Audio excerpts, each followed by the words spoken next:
Happy Twitch to recap day to all the gamers. I have not opened mine yet. Let me see. I promise you, I will give you the unfiltered results. Your year, well played! Huzzah! Choose your recap. Okay, let's start with recap as a viewer. You watched 776 hours of Twitch. You visited the website on 295 distinct days. You couldn't get enough of these categories. Just chatting, I was in the top 10%. Hitman, World of Assassination, I was in the top 10%. Then Dark and Darker, Mario Party Superstars, and Fortnite. This is really more than anything else an approximation of what the people I watch stream. Because I watch who I watch and they play what they play. And got emotional for these top emotes. My top emote, and can anyone guess what my top emote would be? Not a default emote, but a subscription emote from another channel. There you Toasty knows. HCJ guys dropped 77 times. I've dropped 15 chib dances, 12 dang O's, 11 dang pauses, and 9 HCJ watts. 10,002 chats sent. That's kind of horrifying. That's more than I would have expected. That doesn't seem right. Hang on. That could be, well, I do type with like multiple line breaks in Chib's chat all the time. Bro is yapping. I was wondering if it also might be like, sometimes you do a game with Twitch compatibility. And then it'll like, we need to be able to send messages from your account. And then you do something in the game, and then it types in chat like 17 times in 1 second. But I don't know, it seems like that might be legit. You spread the love. Hype trains contributed to. 2. That seems right. I bet I used my Prime subscription to resubscribe to Apollo during a hype train twice. That sounds fair. You had your communities back. Chats sent as a mod, 4.1 thousand. Mod actions taken, 3. Channels moderated, 2. Bonus achievements. Let me see. I've got top Twitcher, category champion, and chatty chatter. Let's see what those mean. I don't know. I have no idea. Chat badge unlocked. You were a top user. Show off your super excellent shiny new badge in chat. You kept coming back for these communities. HC Justin, Chibly, Wolves at My Door, Dumb Dog, and Lovely Momo.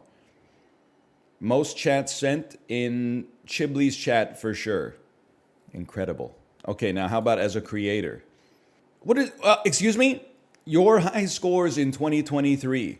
Hours watched, total streams, whatever. Clips made, whatever. Categories, 5? Bro, that's not what my ass has been streaming in more than 5 categories. Are you joking? It doesn't work, bro. It's top 5? Why does it just say 5? It doesn't have like any context to the data. Your top stream reached 12.5K viewers. 9 million chats sent. Your top 5 categories. Oh man. Super Auto Pets. We were in the top 10% of Super Auto Pets. Top 10% just chatting. Top 10% Lies of P. Top 10% Jackbox. And top 10% Marvel's Midnight Suns. I'm going to go out on a limb. I'm going to say we were probably in the top 0.1% of Marvel's Midnight Suns. I'm not even trying to... It's not a flex. I'm simply saying that's a low bar. I don't know. We might have been like one of 6 people on this website that finished that game. And all the DLC. And your top 3 tags, Bald, English, Peloton. Your emotes were a hit. Number 1 emote. Well, this is insulting. Lion Late. 2 billion channel points spent. We added new followers, new subscriptions, and gifted subscriptions. I'm one of the most equal streamers out there. Raids sent, 216. Raids received, 243. That's like a 0.9 raid sent to raid received ratio, dude. That's pretty good. That's not leeching. But I'll guarantee that on mutorrent.com, your ass is not at like a 0.9. Your ass probably just downloads the shit and then closes the program. Your loudest fans in 2023. This is crazy. Librarian, you're in second place. There's somebody with their name in Japanese that I cannot read. And then there is Librarian, Ronnie Rare, Loch Ness Monster's brother, Rex Mechanica, Saris, Calabo for the win with the Kuromi avatar, Mad Dog Nation, and Alex the Not So Great. That's Haru's waifu? Hang on, /user, Haru. I can't even search for it. People are saying that's in Korean. Well, I promise you, this is not in Korean. I don't know. I'm not going to put it in chat because I don't know what it means. Thank you for playing. Don't forget to stream your recap. Whoops. How about my community? High scores from the community. Oh, this is just from Twitch overall.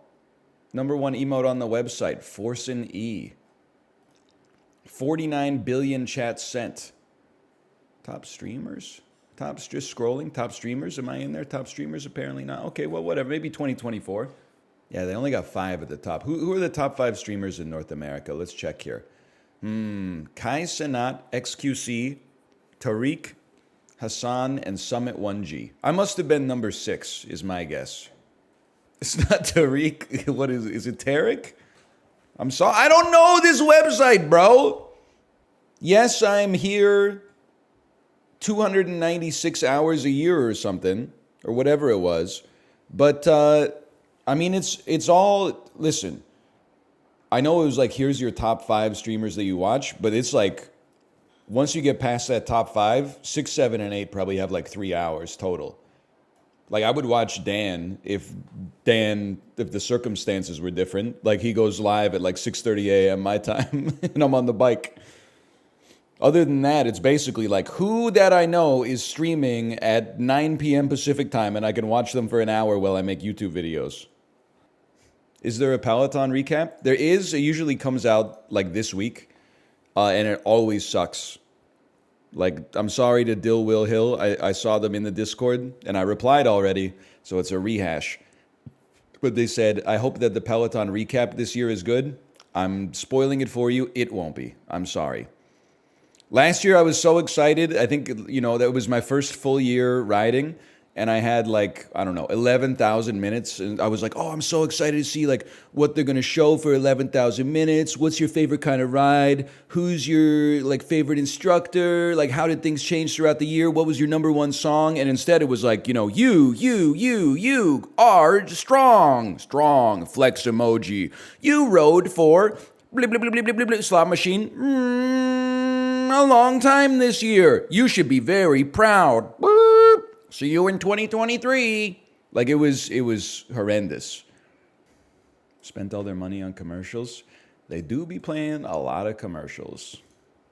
I want to tell them, you got to stop spending that money on commercials during Sunday Night Football. Ain't nobody watching Vikings versus Raiders, bro. Literally, a 3-0 football game. Are you trying to kill people? The Jags freaking suck, man. I know! Everybody in the NFL who's supposed to be good sucks. Well, last weekend at least. Except the Ravens won and the Cowboys won, right? Otherwise, the favorites were getting blown out. That's why, what did I tell you yesterday? You were like, who's gonna win the Super Bowl? I said Ravens, bro. Don't bet against Lamar Jackson when death is on the line. They put out a hit on Michael Penix Jr., though. Are you kidding me, man? Oh, just because he collapsed in the Apple Cup and fucking, I don't know that much about college football. He's just he plays at the state that's directly below my province, so I thought it'd be nice if he won, but I don't really know what I'm talking about. Did you finish Squid Game? I did. Whoa!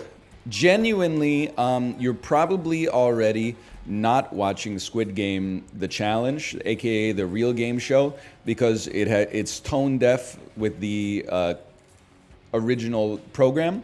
But also, if you were like me and you were like, I get that the original show is a critique of the excesses of late-stage capitalism, but also I think those games would be fun to watch in a reality show context.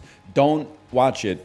They did a really, really bad job on the game design. And I'm not trying to be overly critical, but compared to something like The Devil's Plan that came out earlier this year, it's like not even close, bro. One of the last games that they played was roll a dice in a circle, and if you roll a 6, you're eliminated. Well, like it's a little bit deeper than that. They kind of decided that they would just eat the random chance, but whatever. The gist of the game was basically like literally roll a d6 and see what happens. And then the final game is, I can't stress the literalness of this enough. The final game is literally play rock, paper, scissors. And I know you're like, no, it's probably like circle, square, triangle. No, it's not. It's literally throw rock, paper, and scissors. Like, I do not think that they did a good job with the game design. What should they have done? I don't know, like something more interesting. Like, I mean, Survivor's games can get a little tired, but like at the end of the day, at least they got like some puzzles and like some ring toss and stuff like that. You gotta like, carry some sand and then use the sand to like fill up a scale or something like that. I keep reading comments that rock, paper, scissors is extremely popular in Korea, so it's actually a good homage to the show. Yeah, but it's not, I don't really care how authentic it is to like the Korean schoolboy experience. It's just not entertaining to watch. Like you whittled down 456 people down to 2 for $4.5 million, and then you're like, let's flip a coin and see who wins. Like it's just not that interesting in my opinion. I don't care how authentic it is to the Korean life. Devil's Plan was really good. They should get the motherfucker who did the games for Devil's Plan and have him do the games for Squid Game. Or just make like a second Devil's Plan or something. No, at no point did I say I wanted them to actually kill each other. But I mean, it does annoy me when people are like, what, do you want them to actually die in real life? Like Chib said, what, you want people to die in real life? Chibly, people already die in real life. I understand that, you're 22 years old, so it seems like a long way off, but it happens every day, man. There's a whole section in the newspaper dedicated to it. The show is just not very good. The haters were right. The haters are actually wrong in how little they hated the show before it came out. They should have hated it even more than they did. It's rare for me to say that. You know what I'm realizing is it's funny that people are always like ragging on streamers for like using Doordash and stuff like that. And I'm like, I know, I'm just like you. I don't even want to get shit delivered to my house. I'd rather just go to the store. And they're like, no, that's crazy. You would be the motherfucker showing their Dash Pass on screen and be like, check it out, Dash Pass saved me like $9,000 this year. The only thing separating you from the average streamer is the partnership contract. Why are you acting like you and me are the same? We're in it. I'm not quite homesteading, okay? Let's not get ridiculous. They should do they do Doordash Wrapped, don't they? I need it. I'm in college. Dash Pass helps me function. Mods, put a lump of coal in their stocking. I did not grow up rough, okay? But at the same time, the idea of being in a position in college where I could have spent $29 on a $9 burrito is insanity to me. You know what we did? We ate what we had in the house. Or, I will say, it was different, Things were a little easier back then. $5 footlongs were popping off, so sometimes you could get a $5 footlong, eat half, and then put the other half like in the fridge and eat it the next day. We were not ordering any damn DoorDash. We were ordering from, VIP Chinese food, where back in 2007, a General Tso's chicken combo, white rice, you substitute the fried rice for white rice, comes with an egg roll, comes with wonton soup that's 99.7% water with one little flour square inside of it. It was $4.99 plus $2 for delivery. And then you split it 2 ways. No, we weren't fucking with Dash Pass, bro. Are you kidding me? It's $12.95 now. All the more reason to not order that shit on DoorDash, bro. 'Cause by the time it gets to your house, you're like 33 bucks all in. Shit's more expensive now? Exactly the reason you shouldn't be using DoorDash. Also, librarian, back me up here. What the hell's going on with I was poisoned? There's a new trend. They used to post pictures of the food that they thought poisoned them. And admittedly, sometimes it was poison. Like it was a raw chicken breast or something like that they got from a restaurant. Now they post a receipt of what they bought. And I'm like, that shit does not... if I was the restaurant owner, I might actually send them like a cease and desist in the mail. You can't just post a receipt of the food that you bought and be like, this poisoned me. That's not why we're following the account. Post a picture of the thing that you think poisoned you. Like, okay, there's proof that you bought a salad from Sweet Leaf or something like that, but where's the proof that the salad fucking poisoned you beyond, source I made it up? But I was like, I wanted to go off on the tweet. Because when they posted the receipt, the salad was 19 bucks. By the time they got to their door, it was 31 bucks. And I said, brother, you didn't just get poisoned. You got poisoned and you got robbed. So what? You're not threatening to sue over a receipt? If I owned that place, I would also have I would have passed the bar.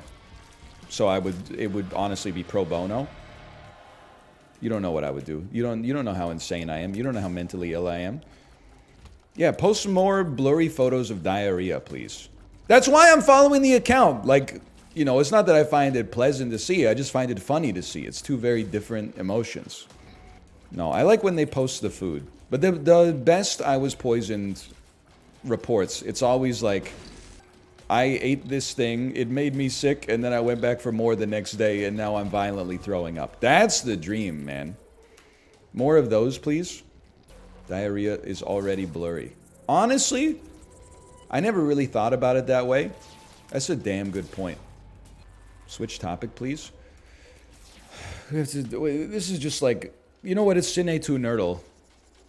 We have to do this once per stream. I talk about diarrhea every stream. Then someone says, why are you talking about diarrhea? And then I say, why are you still here? Some people are allergic to vibes, bro. They always got to throw the vibes off. I don't get it.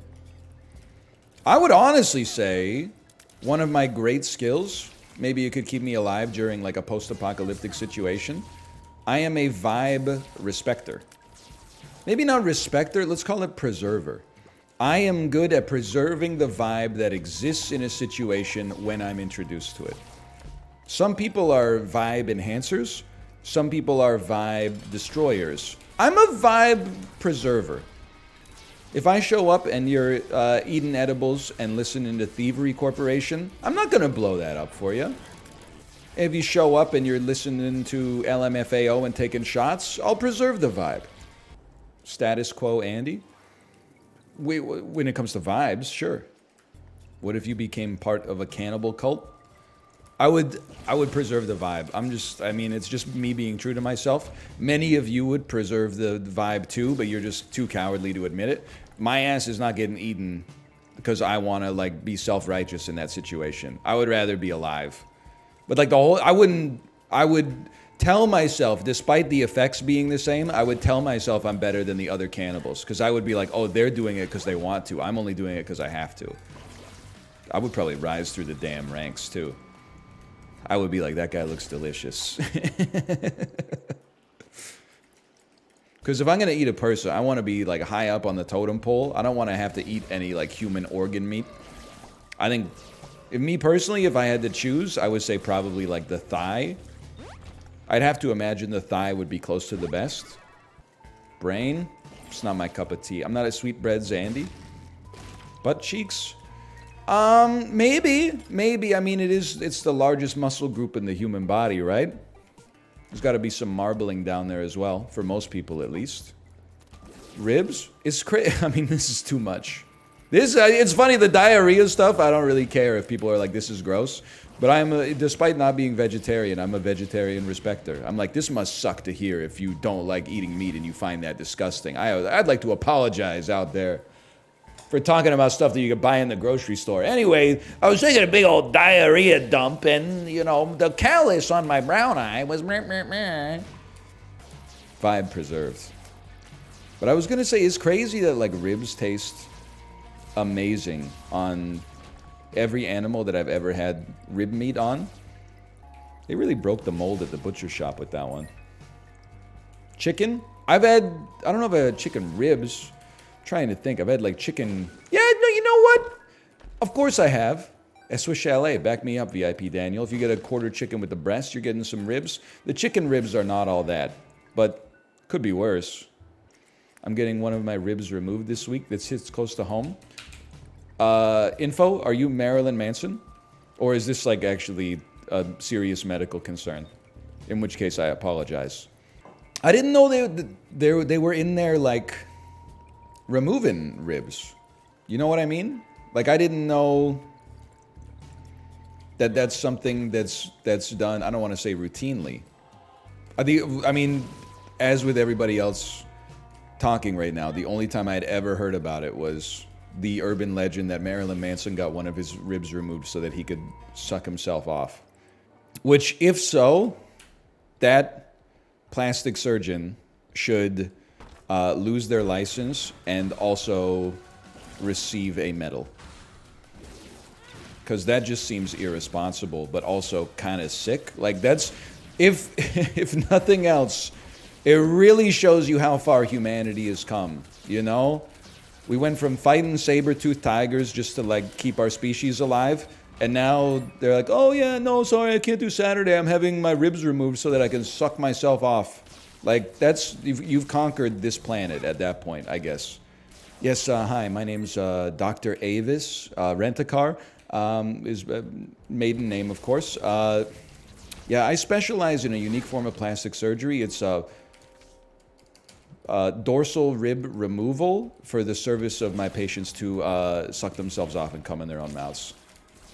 So for that, I had to, of course, I did my undergrad, and then I took my MCATs, and I did, you know, general studies in my MCATs, and then my grades were good, so I got into plastic surgery, which is very competitive, and then I apprenticed for 17 years under Dr. Otto Fellatio, and then now I've opened my own practice, which is an inspiring story.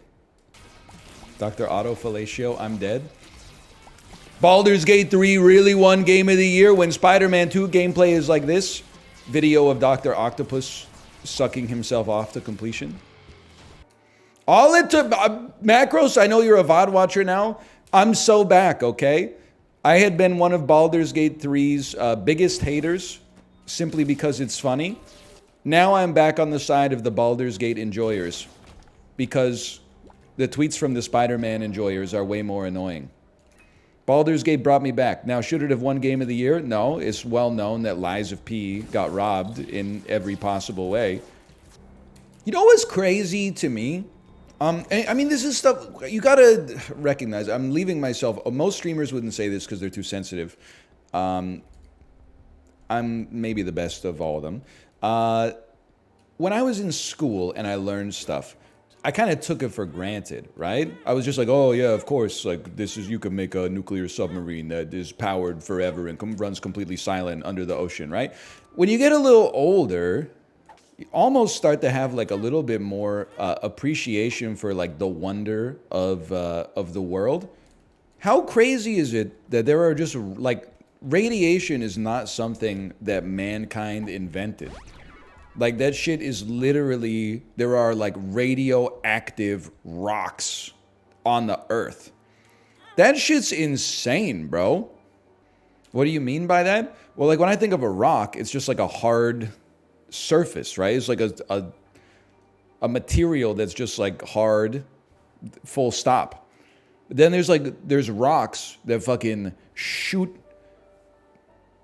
protons out of them. It's not, I guess technically it depends on what it's shooting out, but like that's crazy. Like that's not what I would consider a normal problem. Like let me put it this way. If I lived in 1800s, my ass would basically be like essentially a caveman, I think is a good way to describe it. Like I would just be the same as I am now and the same as I was in like the year 10,000 BC. The only difference was like I wouldn't have Sine Tu Nerdle, right? You would not catch me being like a scientist and coming up with like all this amazing shit. The best I could hope for is being the guy who like invents a new kind of sandwich and then like retires off of that.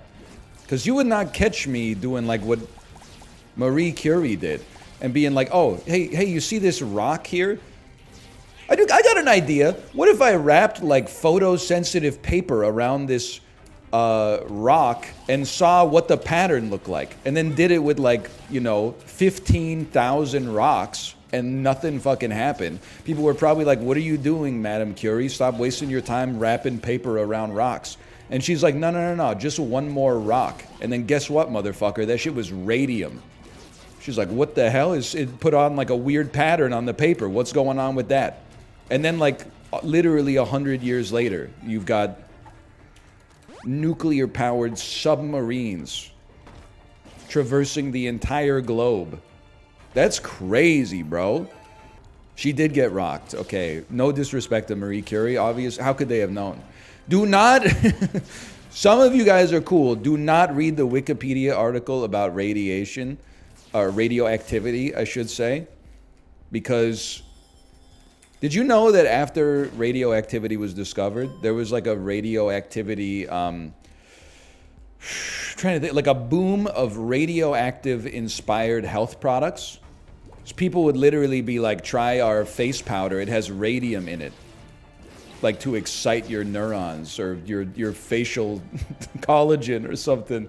And then it didn't take them. This is why I think Diet Coke is good for you, okay? Or at least not bad for you. Because... it's been around since the 1970s, and there's no legislation that has stopped it. Radiation, they knocked that shit out in like 15 years.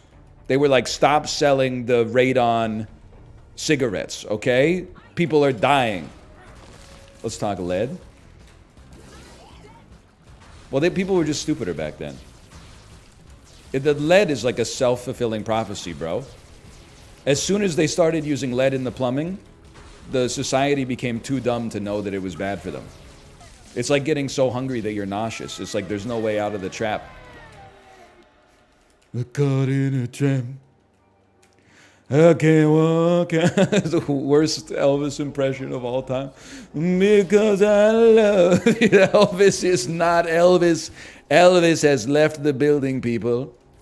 By the way, the audacity of The Lion, the Witch, and the audacity of this bitch, Elvis Presley. Dude writes a song, Suspicious Minds, that's like, I can't be married to you if you think I'm cheating on you. And then that motherfucker was cheating on Priscilla like nonstop. Dude literally he went to #1 on the Billboard Hot 200 with the Gaslight anthem. We can't go on together with suspicious minds. Bro, it's not a suspicious... You were doing the shit that she's accusing you of doing, bro.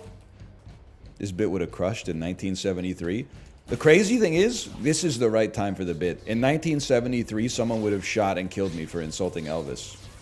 It's only because of the hard work of Sofia Coppola that I'm able to say the truth in the modern day. What the fuck? You would get killed if you said stuff about Taylor Swift or BTS? Well, luckily that's not going to happen, because I think that those are two artists whose output I respect. NL, do you like Westerns? It's crazy that you think I don't know that you're the same person who typed 1,000 times on Friday. All you have to do to beat NL in Cine 2 Nerdle is lead him into Westerns, and then he's stuck. You really think I'd forget about that over the course of a weekend? I was like, who's this person talking about Westerns in my chat nonstop? Like, I get it, you love Westerns. Like, leave me out of it, man. It's not my responsibility. Now you come in here on Monday with like a secondary question you think is going to trip me up. Hey, NL, do you like Westerns? You're really out here like preparing. Cine 2 Nerdle doesn't even come back for a week. You're already building the damn playbook. Like, let's relax a little bit, okay? It's supposed to be a game. It's supposed to be fun. Is this how you're spending your Christmas holidays? Pipino. Thank you for the gifted subscriptions. Thank you. Well, do you like Westerns? No, I feel the same way about Westerns that you fucking Zoomers feel about REM. That shit happened, like, before I was born. It's too late for me. I like the good, the bad, and the ugly. But no, my ass is not going back and watching Westerns. It's just, that time has passed. It's passed for me, at least. You should watch True Grit. I watched it when you were in the 5th grade. Unless you're talking about the original one, in which case I will never see it. Because I don't trust new movies unless they're true kino, like Wonka. And I don't trust old movies because, like, if the movie's that good, they would have remade it by now. The only kinds of movies you can trust are movies that came out between 1983 and 2010. So, you know, good, like, really, really classic stuff, like Chinatown, The Hangover 2, like, stuff like that. Can motherfuckers come in here, ask NL, do you like Westerns? Then they'll post on social media, here's my 9 favorite albums of all time. Oldest one came out in 2016. Shit drives me crazy. Do you like Westerns, motherfucker? What's your favorite Can album? How do you feel about the Modern Lovers? Gil Scott Heron! It was just a question. Nothing's ever just a question around these parts. You should know that by now. Hey, by the way, VIP Daniel, we need to, like, can we sign, like, a change.org petition or something like that and add a salary cap to Major League Baseball? It's so fucked up. If you had asked me, by the way, I don't follow baseball, so let's just start with that. No thanks. Too risky. If you had asked me a week ago, where is Shohei Ohtani going to sign? I'd be like, bro, no, like, don't get your hopes up. It's going to be the fucking Yankees or the Dodgers, full stop. If you had asked me 3 days ago, I would have been like, he's going to the Blue Jays, brother. Bank it. Motherfucker went to the Dodgers. Probably got a contract offer from the fucking Yankees, too. It's every time, man. It's every day, bro. When you enter free agency, they might as well just give you like a coin and be like, heads is New York, tails is Los Angeles, brother. Heads Carolina, tails California. Jody Messina. A lot of Dodger hate from someone who can't name anyone on their home team. Ken Griffey Jr., bitch. He never played for the Jays. The Jays are my home team, bro. You're lucky, I guess. I had another one. Jose Cruz Jr. Also, I don't hate the Dodgers. I hate Los Angeles. You got me all twisted up. And it's not even because like I hate the city of Los Angeles. That's really just like, that's ancillary. The reason I hate the Dodgers is because every league has large market bias when they don't have a salary cap. Even the NHL has large market bias and they do have a salary cap. You know, try recruiting free agents when your team plays in Winnipeg, bro. Goudreau went to Columbus. Notice I said Winnipeg. Ohio is easy to make fun of because people like choose to live there. Winnipeg, you can't make fun of because it's punching down. You know, it's like you can like make fun of your friend who's like a little weird, but you don't want to make fun of the weird kid because you're like, that's just rude. And then what's crazy is that like Winnipeg is like the biggest city in Manitoba. I'm like, what the hell are they doing in like Portage au Prairie and stuff like that? No disrespect. It's so rude. I'm like, I'm making fun of Winnipeg, but that's like, it's one of the only things I know about Manitoba is that like Winnipeg is there. I know what it's like Prezzo, back me up here. I grew up in Kingston. I was like, man, I'm going to get out of this one-horse town and move to a major city like Ottawa. People who live in Ottawa are like, get me out of here, bro. You don't understand what it's like, bro, because you live there. You don't have an appreciation for the Byward market, okay? Sure, the same thing happens in Manitoba, bro. You live in like Wood Buffalo. You're like, I'm getting out of this one-horse town. I can't wait to get older and move to the big city. Guy Madden's my Winnipeg. You know what? Sorry, let's get the audience back on my side. You know what I was thinking about AI art this weekend? I'm not even going to say anything judgmental. Let's see how you react to this sentence. How do you feel that there's tens of thousands of grown adults out there on the planet that on the weekend are like, you know what I would like to see? Dragon holding a sword. And then they go to an application and type in dragon holding a sword. And then it draws a picture of a dragon holding a sword. And then they go like neuron activation. Some people will probably think that's like human progress. I can see anything I want to see. Some people, I'm not going to say who, like me, are like, really? You have the power of a quantum supercomputer at the tips of your fingers and what you're using it for is like You're typing in like hot lady, and then when it spits out an image, you're like smaller bangs, bigger boobs. Like, you gotta start working on your own intelligence. Maybe I am gonna be a little judgmental.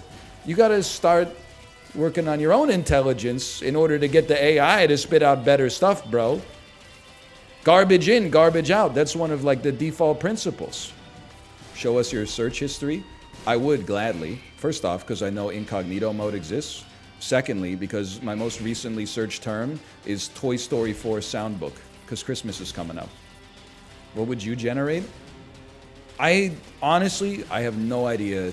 I think that I just don't get art to begin with. But, like, visual art at least. But AI art is like one step even beyond that. Like, I can't, like, no human artist is capable of creating the whimsical creations of my imagination. We need the most advanced piece of technology mankind has ever created. And then you type in, like, Japanese schoolgirl slicing the head of a lizard off with a katana. Like, bro, just, I think people would probably draw that shit for you for free. You could probably pay them, you know, it's probably a nice thing to do, but... Or like the post that went semi-viral this weekend that was like, this is the hardest thing I've ever had to generate with AI. And it was like a recreation of Neo versus Morpheus, but the faces just look like two Pixar dads fighting. And you're like, what are we doing here, bro? Like, this just doesn't seem like we're doing what we're supposed to be doing. It looks like, I'm just being impolite, but it's true. It looks like shit. It looks like the original thing, but way, way, way, way, way, way, way worse. Not just because, it's obviously worse because you didn't do anything, but it's even worse, like, not just for, like, a yucky reason. It just looks like shit. It's not like I'm jealous, like, oh, that looks so good, I've got to tear you down. It's actually, like, it looks like fucking trash, man. If The Matrix looked like that, Keanu Reeves would never ever cover it. It's cool that it can make it, but just stop acting like it's like you did something. Sorry, it's a horrible note to end the run on. But by the way, I watched over the course of a couple days this week, and what's crazy is that I saw this in theaters when I was like 3 or 4. But I watched Muppet Christmas Carol. Genuinely should be a Christmas classic if it's not already. Maybe I'm late to the party. Watching A Christmas Carol as a 35-year-old man kind of had me asking some questions. Why is Scrooge considered a villain? Now, he is a villain at the start of the movie. But by the end of the movie, he's a fucking nice guy. That's the point of the movie. Well, the point of the story is that he gets redeemed. I guess that's true with the Grinch as well. Like, the Grinch gets redeemed by the end of the story. But, like, we gotta give him some credit, bro. He changed his ways, at least for one morning. We didn't really see where it went from there. He's still a capitalist? Yeah, but so are you. I am doing the yet you participate in society. I'm just saying, you're just saying Scrooge participated in society as well. I don't own capital. You on the library computer, you motherfucker? Somebody needs to use that to look up the location of Where's Waldo. He rented homes. I need to get off the internet. Me when someone in fiction is a landlord. I don't know if I can support this Charles Dickens. I'm sorry. Cancel Scrooge. Cancel. He learns the error of his ways. Literally at the end of... Oh, I didn't mean to pop that. At the end of the story, he starts giving out, like, I mean, probably not his whole fortune, but you can't expect him to Brewster's Millions that in one morning. Especially on Christmas. Like, all the infrastructure is fucking closed, bro. Hey, NL, trivia question. How many ghosts visit Scrooge? I would have to say the answer to that question is 5. Christmas past, Christmas present, Christmas yet to come, and then where Marley and Marley. Or is that just in the Muppet Christmas Carol? In Charles Dickens' A Christmas Carol, is it just one guy? Come in and know me better, man. You know what I'm saying? Anyway, It's just crazy that Michael Caine is acting his heart out and he's in on the damn joke. Like, it's not like they told Michael Caine this is going to be a serious movie. Obviously, like, he had to hang out with Kermit the Frog.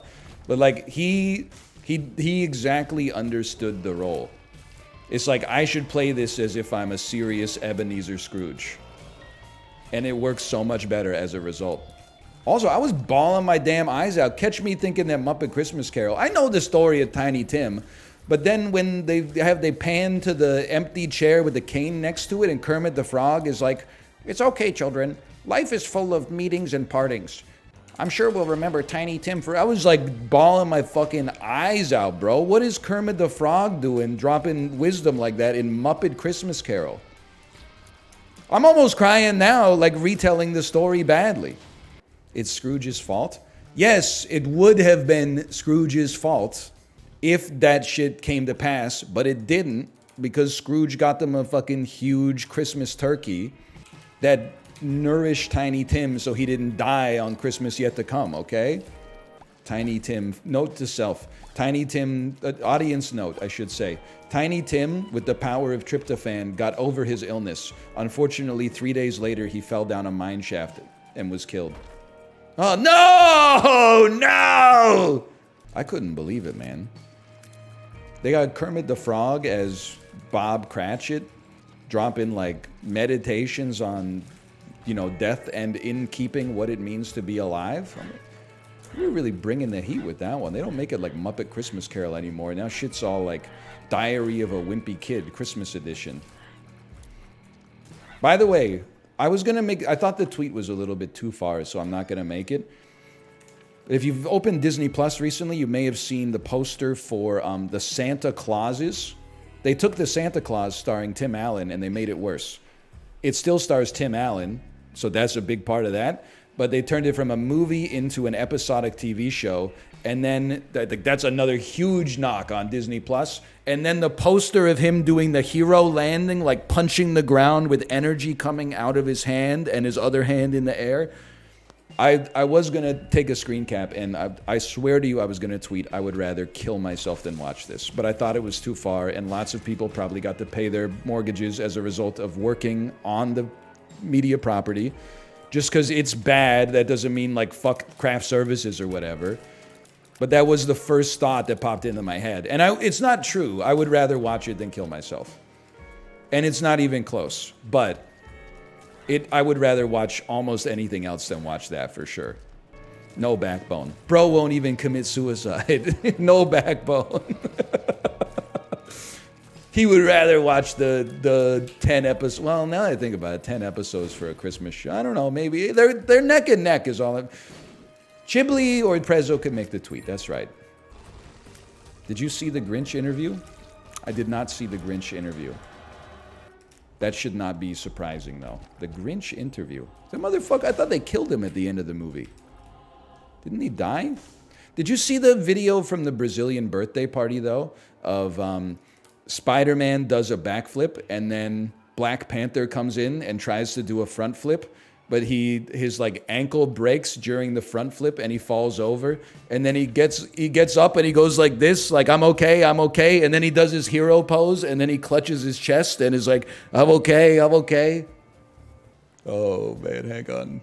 I can't play it on stream because it has the audio, but okay, here it is. Oh, Spider-Man hit the gritty. Here comes Black Panther. Pennywise, oh, it's a slippery floor. Don't worry, guys, I'm okay. Black Panther. Oh, I am very sore, though. I am very sore. Oh, man. What about the one where Spider-Man jumps in the pool? Yeah, and then the kids try to kill him. Like, he falls in the pool, and then he keeps trying to surface because, like, his own mask is waterboarding, and the kids keep pulling him under.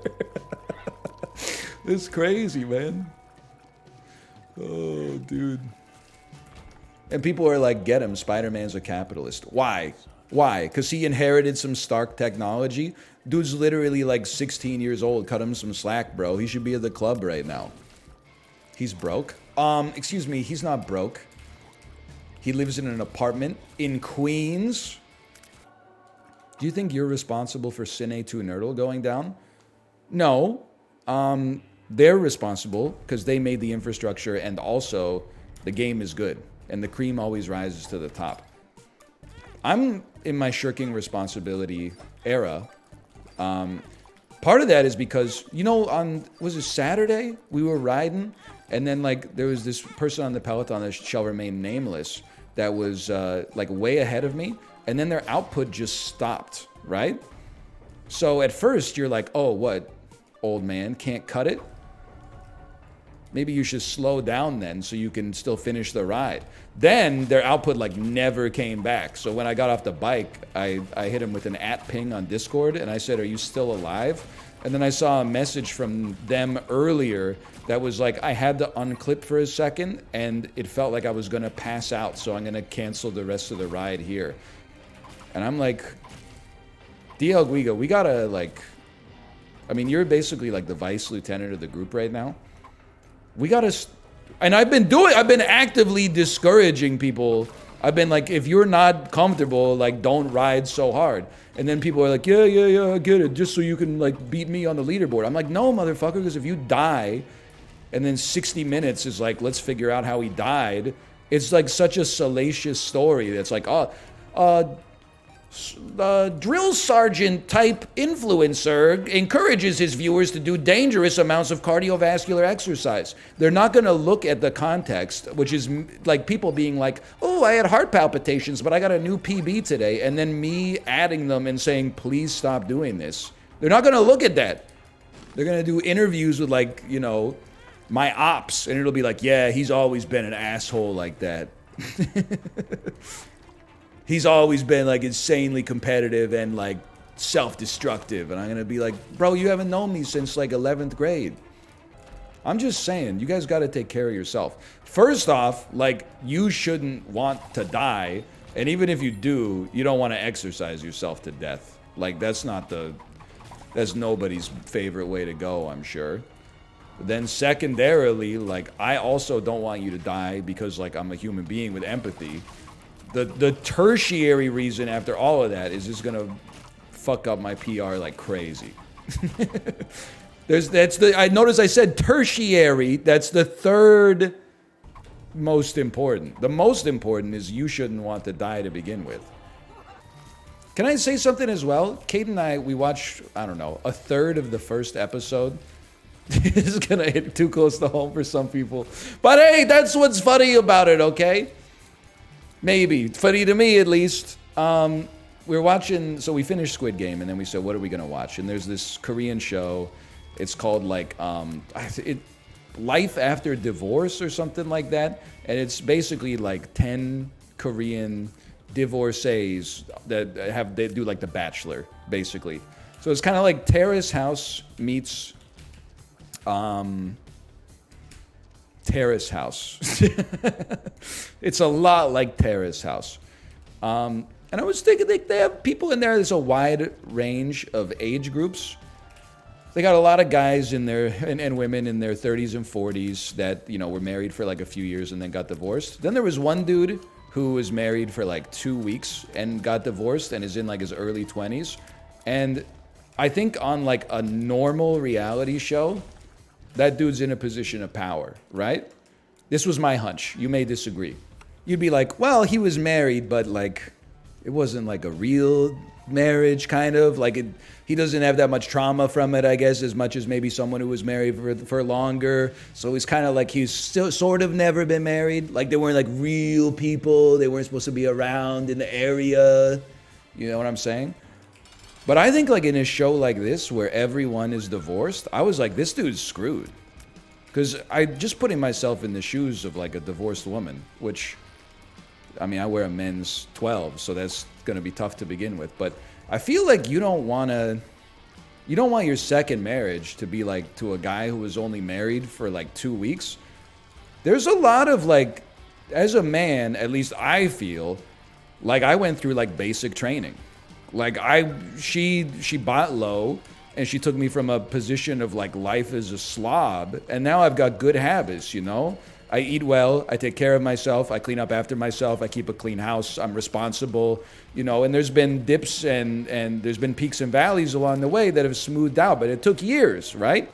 You can't be like a 37-year-old woman and then be like, I'm gonna get with the guy who was married for 2 weeks. You're gonna have to do all that preparatory work all over again, man. It's like restarting your degree program when you're 2 courses away from getting your master's. Like, you really want to teach him how to... he might be ahead of where I was, okay? But I'm just saying, you're really gonna teach him how to do the dishes again? You're really gonna try to change him so he doesn't have 1, 2, 3, 4, 5, 6, 7, 8 Coke Zero cans on his desk? Like, that's... You already put in the work, bro. You should be, like... You know, getting something that's already up to snuff. Do you not have a wastebasket near your desk? Okay, this is a complicated one. I'm not making an excuse. It is too many cans on my desk. I'm trapped. I did it to myself. But what happened is like, and I would like my wife, not, like, this is not anti my wife. I'm just saying back me up on the facts of the story. I try to put the cans in the recycling as frequently as I can. After we took out our recycling last week, like literally the next day, our recycling was full because there was like a bunch of like misshapen recycled cardboard in it. Like as soon as I took 2 cans out to the recycling bin, it was like, you can't fit any other cans in this. So I've been carrying recycling debt on my desk. Then yesterday, my wife refactored the recycling bin. And as a result, there's space. So now I can put the cans in there, but I just haven't had the opportunity since. The lady said no. Well, then she doesn't know. Did you or did you not refactor the recycling bin yesterday? Oppie, did you or did you not refactor the recycling bin yesterday? Get his ass, Kate? She can't. You know why I know she can't? Because the reason I haven't had time to recycle is because I was cleaning the whole house when our daughter was at a activity on Sunday morning. And every time I walked by my wife's office, what did I see on her screen? While I was Swiffering the whole house, cleaning all of our glass surfaces, doing the dishes. Don't say? Okay, I'm not gonna say. I'm not gonna say. I'm just gonna say everybody deserves a chance to take the time that they need in order to like feel rested and refreshed. Because adult life is hard. You don't get a lot of breaks. I'm just saying, let's tell the truth. If we're telling the truth, let's tell the whole truth. Because I'm not getting roasted here for having 8 cans on my desk.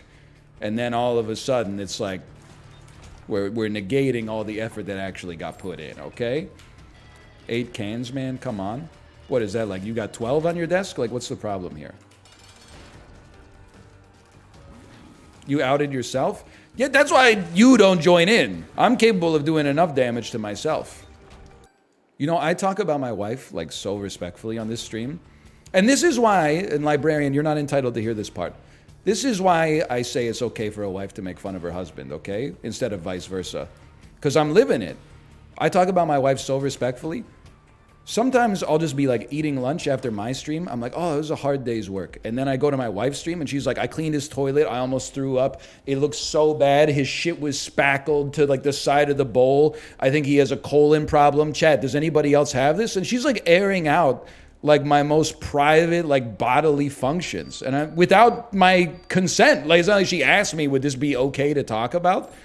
I'm just eating the sandwich, so I'm getting like screwed from both dimensions because I'm eating while she's talking about it.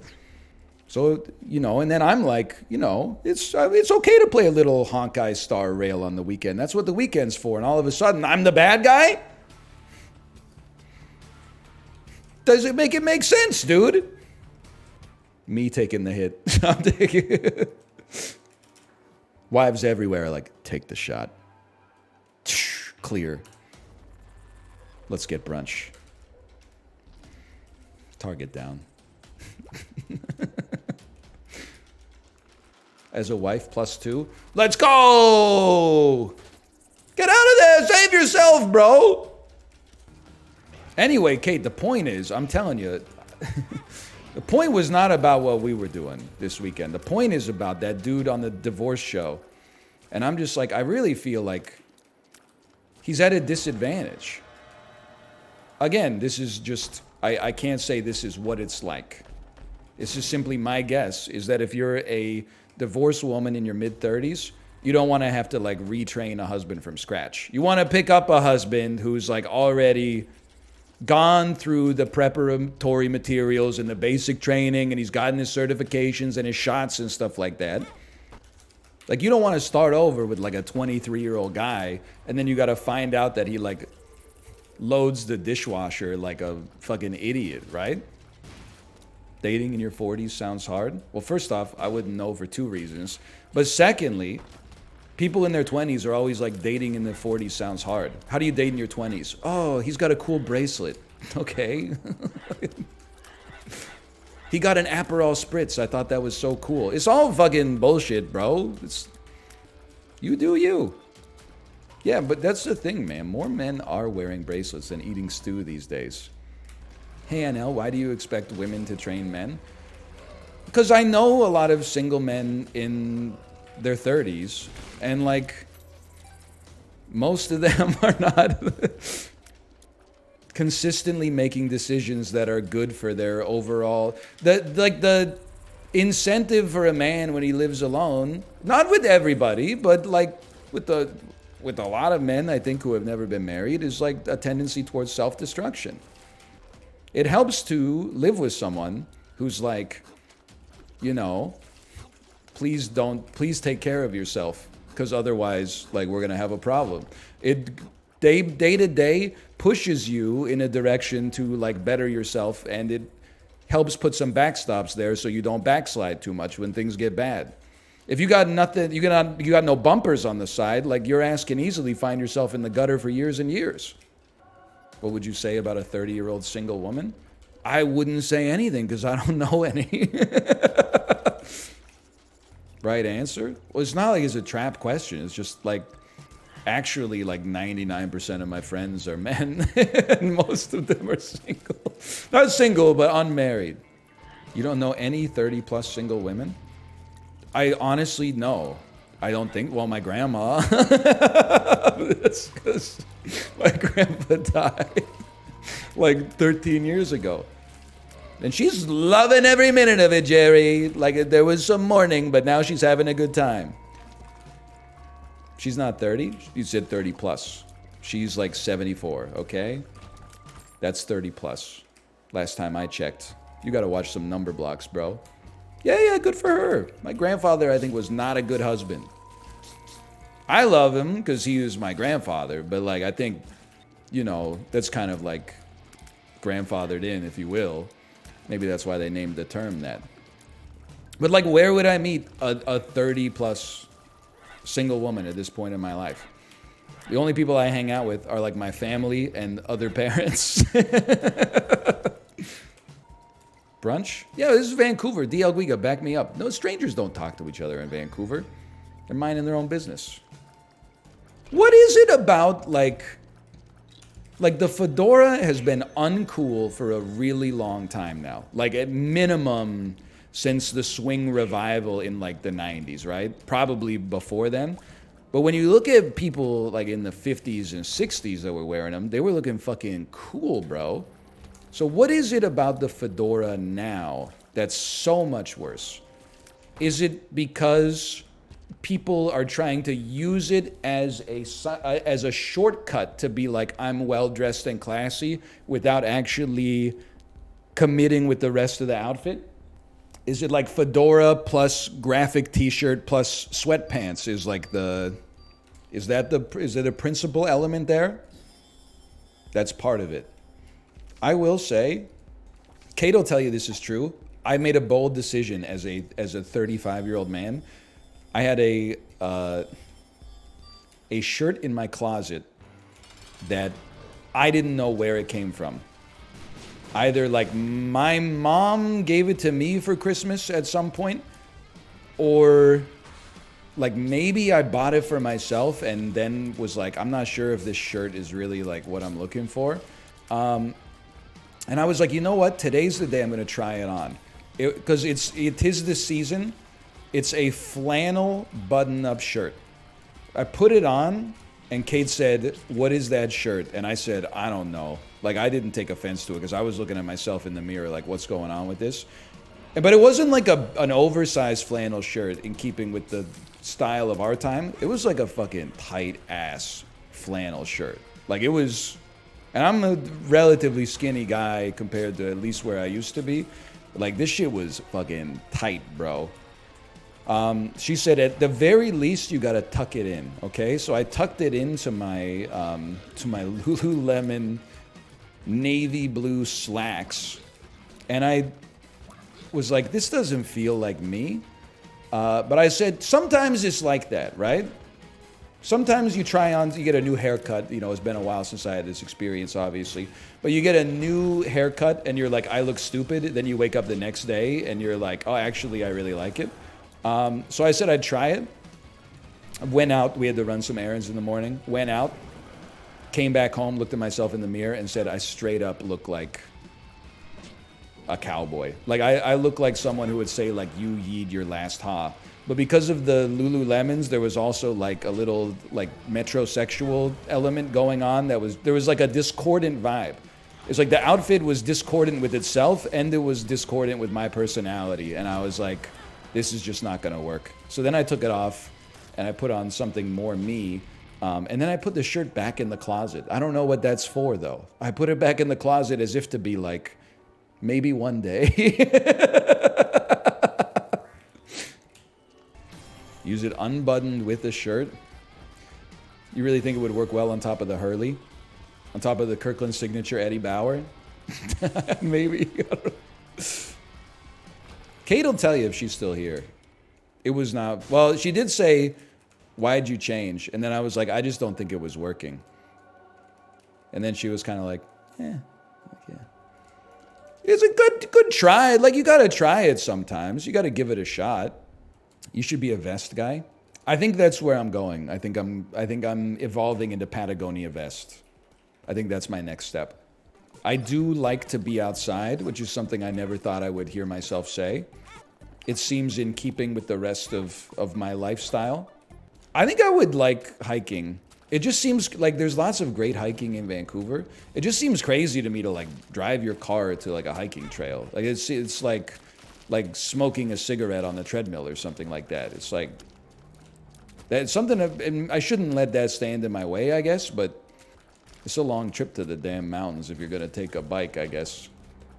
He's always got to say something. That is my number one foible, Chibli. You got me. I do always be gotta saying something. By the way, I had a great moment, okay? So, anybody here who's a parent in an area, and this is not coastal elite talking. If anything, I'm complaining.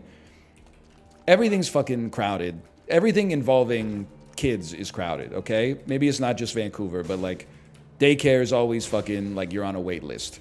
After school programs, you're on a wait list. Any kind of activity, you're on a wait list, right? So I had heard from other parents. Our daughter she's basically just turned 3. So this is the first cycle of community center activities where she's actually been able to go to the ones that are for toddlers. Because previously they're like, oh, sorry, she's only 2.97. She's like not allowed to go to this. Okay.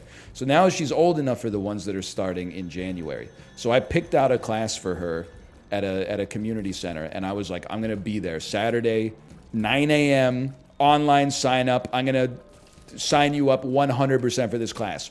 There's like not many spots and it's very competitive. So it's first come, first serve. We're going to be there. We got fiber, no sweat. I'm always up at that time anyway. Long story short, my ass forgot, okay? So about an hour and a half after signups opened, Kate said, aren't you going to sign up for that one class? And I said, oh, son of a bitch. And then I went to the online registration and it was like, it's full, but they kept some spots. Here's where the story goes. The online registration is full, but they keep some spots for like in-person and phone registration. So then I phoned and I was like, hi, I'd like to register for course number, blah, blah, blah, blah, blah, blah, blah. And they were like, oh, phone registration doesn't start until like next Monday. So you can come into the community center if you want and we'll register you there. And I swear to you, I said, I'm at his mercy, right? So I said, sure, that sounds fine. Dude said, okay, good luck. Click. It was like it was Taken with Liam Neeson.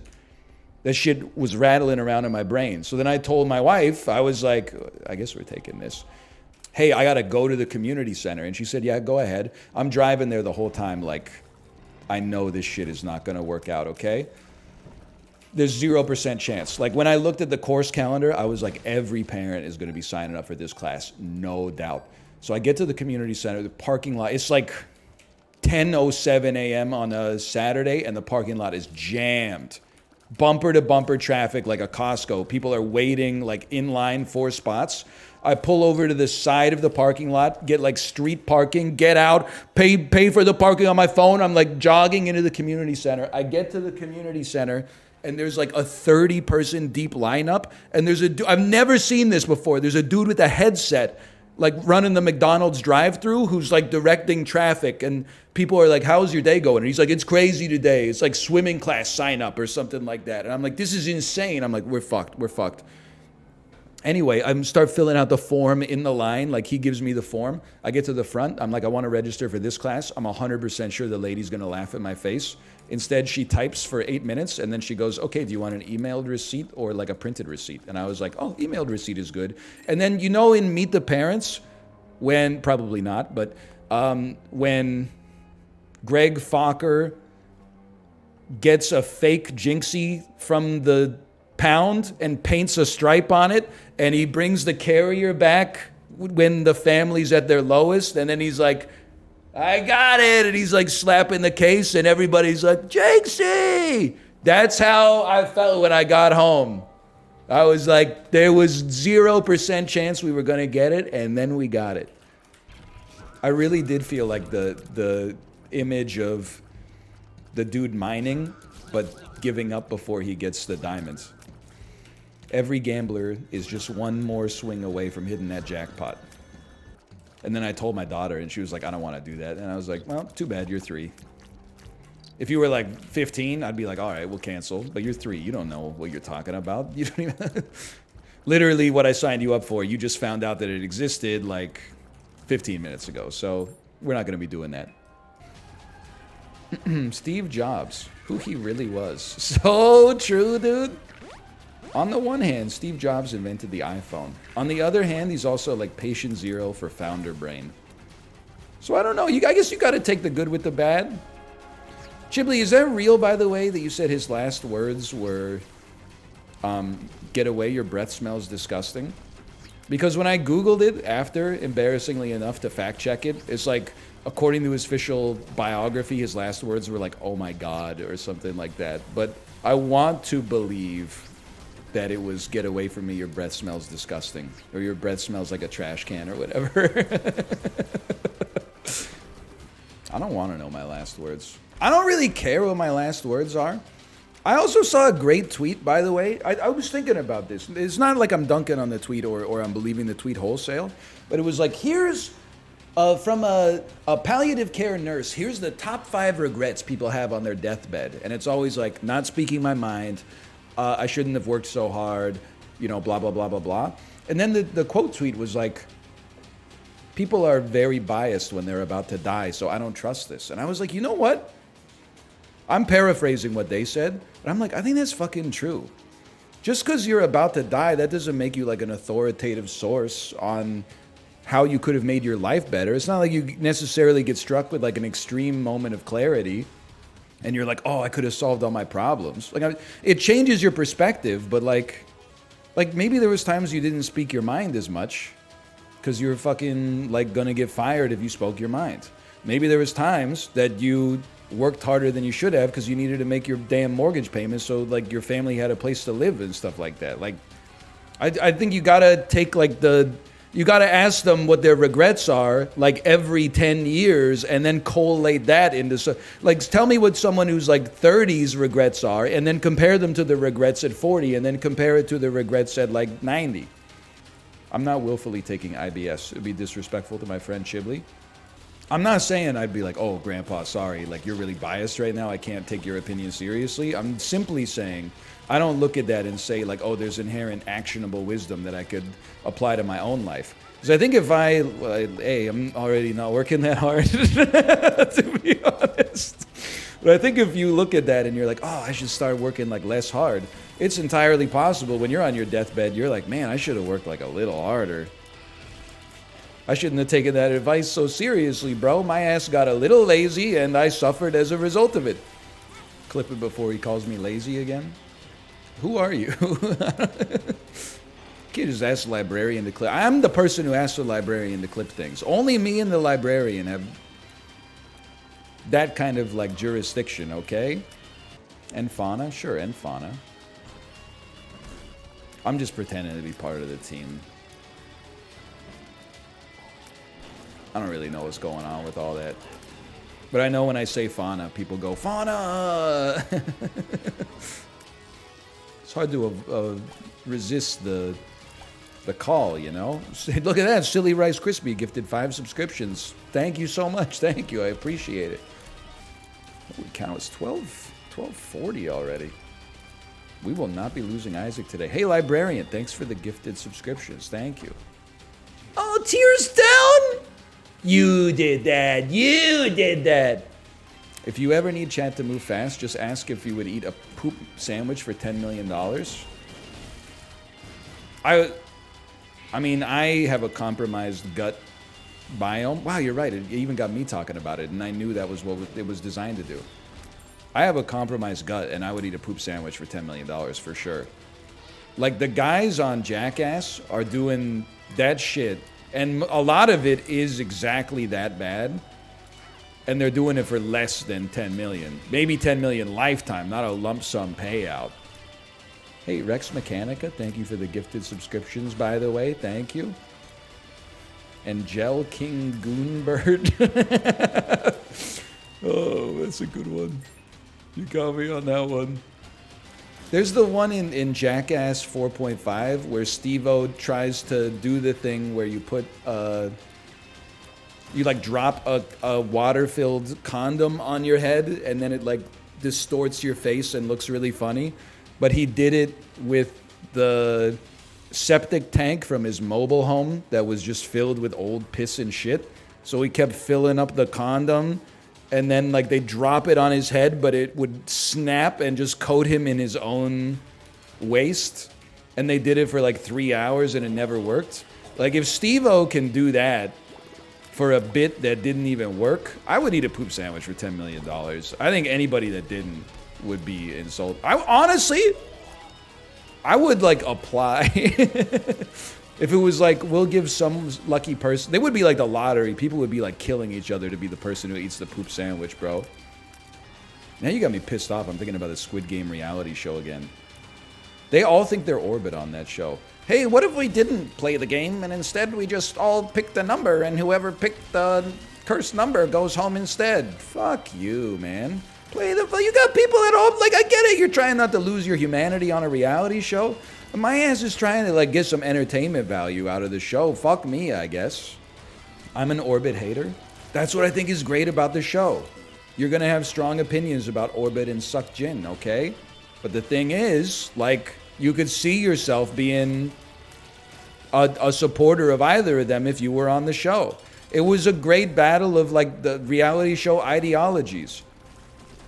The based competition enjoyer versus the based game theory understander. It made for incredible entertainment, one way or the other. It's like, usually a villain on a reality show is like, just kind of like a mean person, which is totally fine because it's a game anyway.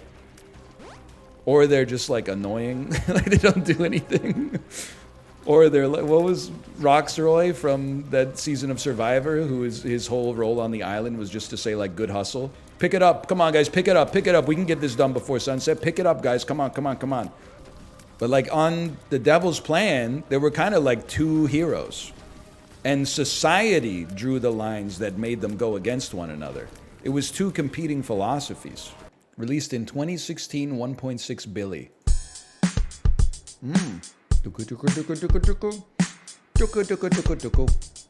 This is Check Yourself by Ice Cube. No, this is some Bruno Mars shit. This is 24 karat magic in the air. It is! Oh! Hashtag so blessed. That's Peloton. That's the power of Peloton right there, baby. Ooh.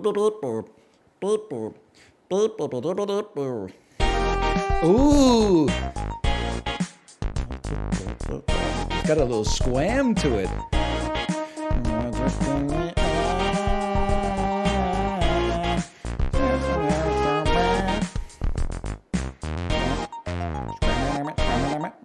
Oh, man. That feels good. We don't get a lot of Bandles in one. That's only the 4th time ever. 38 out of 38 found. 4 found on the first try. 2 on the second. There's 9 on the second, I should say. 11 on the third. 7 on the fourth. 5 on the fifth. 2 on the sixth. And no X's. Whew. Ice Cube isn't getting 1.6 billion views? Yeah, because there's no justice in this world.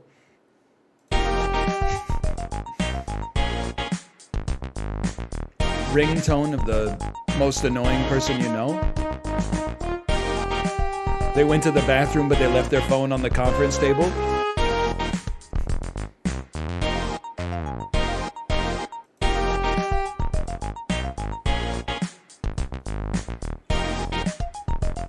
Is anyone gonna get that? I love the completely like romantic era music. Brass, like there's no soul to the brass at all. Man,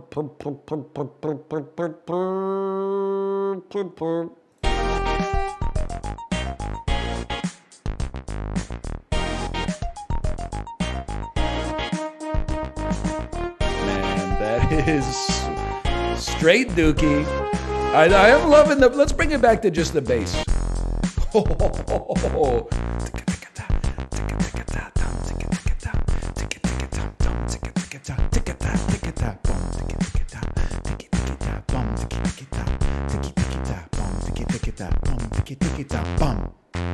Ticky, ticky, ticky. Ooh! Salacious Crumb on the hi-hat. It's so, some of Bruno Mars' lyrics are so funny when you think that it's Bruno Mars saying them. Like, Bruno Mars, are you really a bad man with a little money in your pocket? Keep up? I don't think I just don't buy it. Great dancer. Good singer. Not necessarily 100% my cup of tea, but you recognize talent when you see it, but come on. A dangerous man with some money in my pocket, keep up? I don't think so. I do think they need to add more emotes to the Peloton.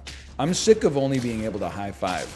I think you should be able to hit someone with an emote that's like a thumbs up, because sometimes people take the high five the wrong way. Like, I will high five like a Moomin rider, for example, when he passes me. The high five is to say, respect, you're riding within your zones, and at the cadence that they called out, and you passed me, you got more than me today, go on, you have my blessing. But then sometimes in the Discord, they're like, I thought that meant that we were going to race. And I'm like, no, if we're going to race, I'm not going to high five you because I want you to think that I gave up, and then I'm just going to turn on the jets with 90 seconds left and hope you're not looking at the leaderboard. That's the way. That's the racing technology, okay? They need like a. Well, you can't thumbs.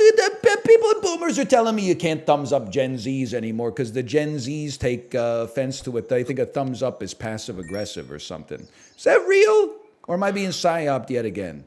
A thumbs up is like my favorite emoji react because you can't do the okay hand. Because the okay hand is like you do it to the wrong person. They start accusing you of being like a Proud Boy, and I'm like, brother, I thought this was just like the way people say everything's copacetic.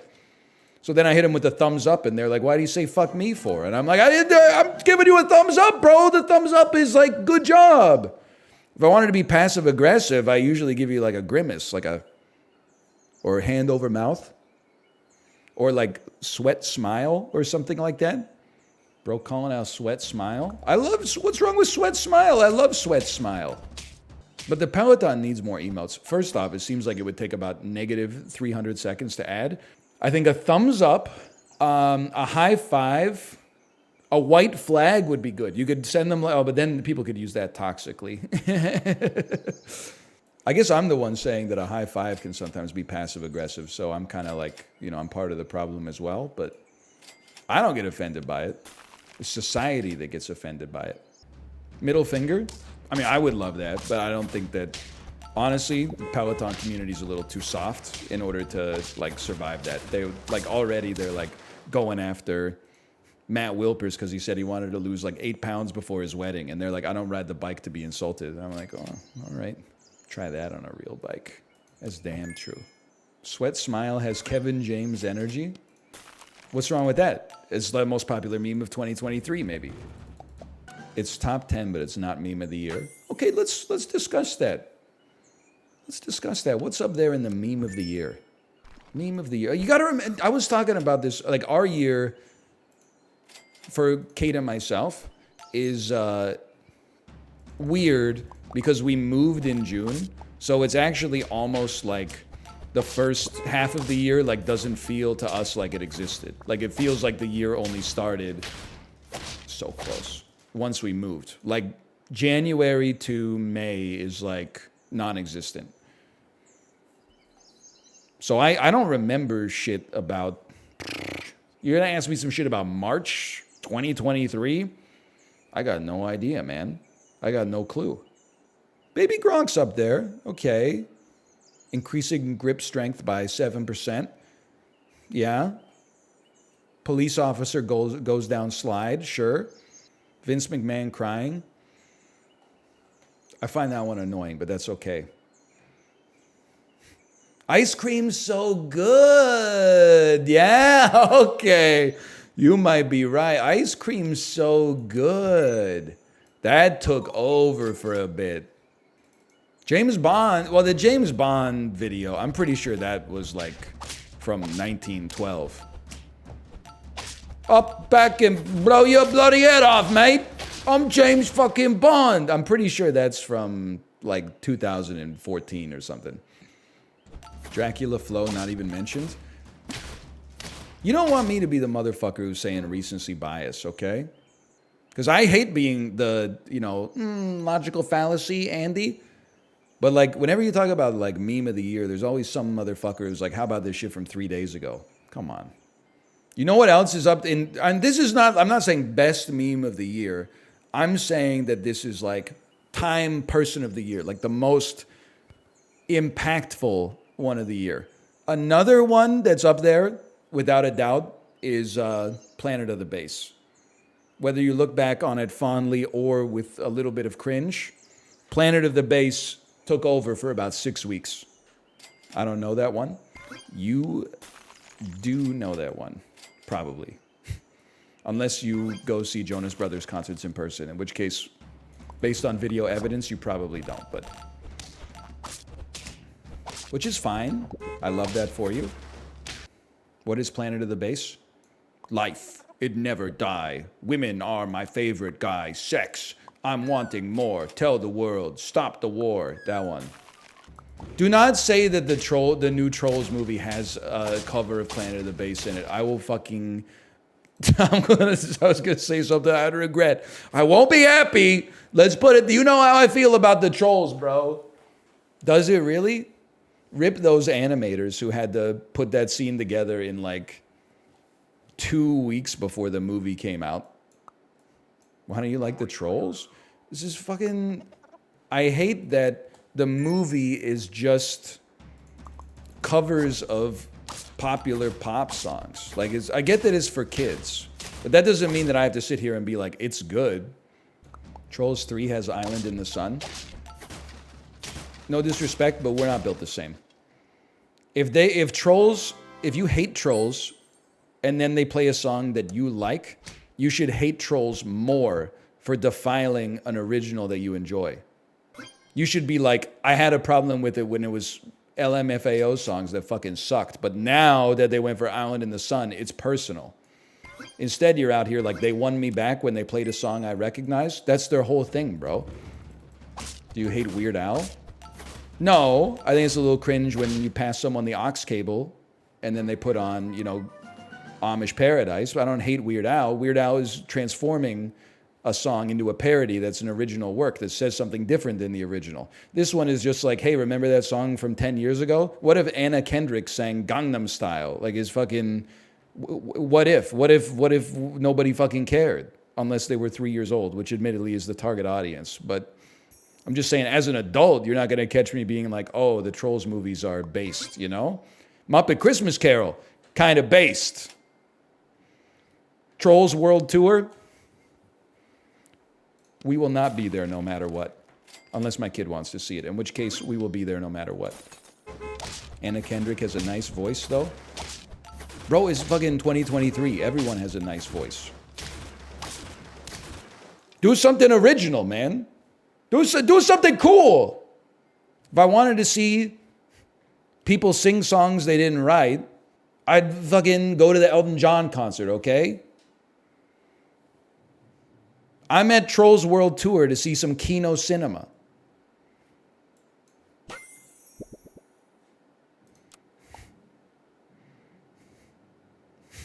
It's not an insult to Sir Elton. He didn't write the songs. Bernie Taupin wrote the songs. Why are you in NL's chat defending a Trolls movie? Listen, you're asking the questions I'm not allowed to ask. How are there so many like 27-year-old motherfuckers on Twitter that are posting like essays about Family Guy every day? Like, how did this should be in the club, bro. Shark. How droll, Niles. What's next? 2 hydrogen atoms attached to an oxygen atom? Well, if it pleases, sir. Have you discussed new Fraiser at all? No, I'm not going to watch it. It has no chance to be good. It offends me that it exists. We need to move on. We need to make, in my opinion, I'm not trying to take the whole industry down. I recognize I'm playing Super Auto Pets, but every episode of Super Auto Pets, sometimes we go off the fucking rails. They don't even say the F word in Fraiser. Maybe they say frugal. As an insult, I might add. Either way, we're cooking up something crazy here. But Hollywood needs to make new stuff, man. Can't just be bringing back characters that have been gone for years. Who fucking cares, man? Everybody's Iron Man now? So with a little break for applause in the script when Daphne comes back on screen. Daphne ain't coming back. Don't get your hopes up. What happened to Daphne? Now I gotta watch the show. Be like a Elden Invader. That's pretty good. Niles was so droll he didn't even come back for the show. I don't know, that comment is so funny. That's because David Hyde Pierce is like 80% responsible for the success of Frasier. Niles is arguably the best part of the show. I think the dude won like 11 straight Emmys or something like that. I don't think there's any argument to be had. Whatever happened to that universally hated Mindy Kaling Scooby-Doo show? I think that it kicked up a big controversy on Twitter, and then it came out and nobody watched it because it's an adult-oriented Scooby-Doo animated TV show. I'm not trying to be like insulting. I think that like people got offended by the concept, and then it came out like 2 days later and nobody watched it. They were like, it's much easier to just like get mad about the thing than it is to actually watch it. I know that more than anybody. It got renewed anyway. Yeah, but like I'm gonna turn it around on you too. Not to be like rude, but you know, people were like legitimately posting stuff like, as a lifelong Scooby-Doo fan, I don't think I can support this. And you're like, brother, what are you talking about? It's a lifelong Scooby-Doo fan. Are you like 800 or 900 years old? Like it's... I'm just saying it wouldn't be me. I'm very insultingly saying wouldn't be me. And then I'm being lectured on this is my third once-in-a-lifetime recession, etc. I know. Everything's got a fandom. It's crazy. It is true. Like, I don't know. I'm going to go 4-squatted just because the garlic's so valuable. Sorry for sap posting. I do feel like the internet has either changed or highlighted that. And I'm not even saying it's a negative thing necessarily. It's just negative that I see it on Twitter. That's my own fault for going to the website. So I'm just kind of shooting the shit, right? You could live your life however you want to live. But I do feel like when I was a kid or when I was a teenager, you would like, you know, watch a TV show and then you would like talk about the TV show with your friends. And then they're like, it's Thursday. we're doing something else now. Like, that's American Idol's on Wednesday, bro. Nowadays, it's fucking like I'm part of the American Idol Twitter sphere. And if people insult American Idol, it's like my identity is threatened. And I'm like, brother, have you watched the show? Luckily, the only people who like American Idol that passionately are literally like 63 years old and live in Ohio. So they're not going to see this, which is great. I didn't choose something with the fandom that was actually going to come from my throat, I think. You know what's crazy out there? There's people who like watch The Masked Singer like on purpose. Like, it's not like they're at their grandma's house for Christmas dinner and it just happens to be on the TV.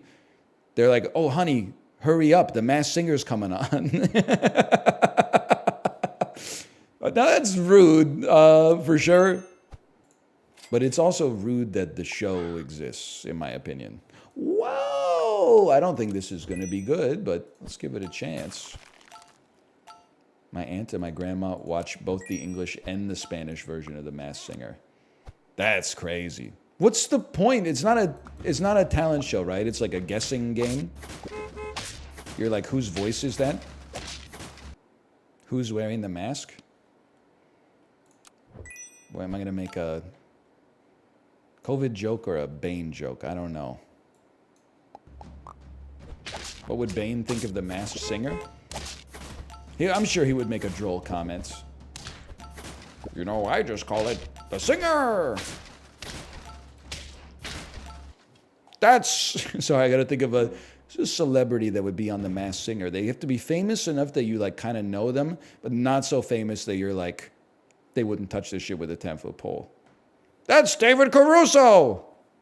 Sorry, you need a glass usually? I know that one. That's David Caruso! Something like that. T-Pain won a season of that show? I clearly don't understand the show. Because how is it fair to have T-Pain in a singing competition against like Rudy Giuliani? That's like the Lions having to play a team like the Bears. Like, they're going to kill him.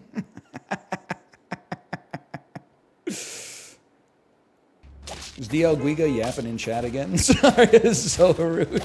I just saw people adding them. Do VIPs have jobs?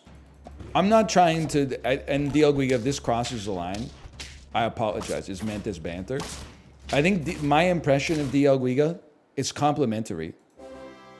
Just to preface it, is that DL Guiga's job is so good that it's almost like he's unemployed.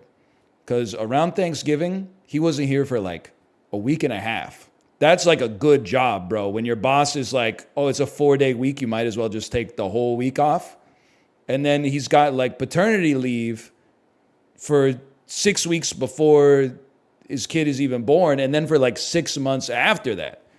So I think this dude's like the CEO of business, quite frankly. Or he made it all up, but I don't think that's true.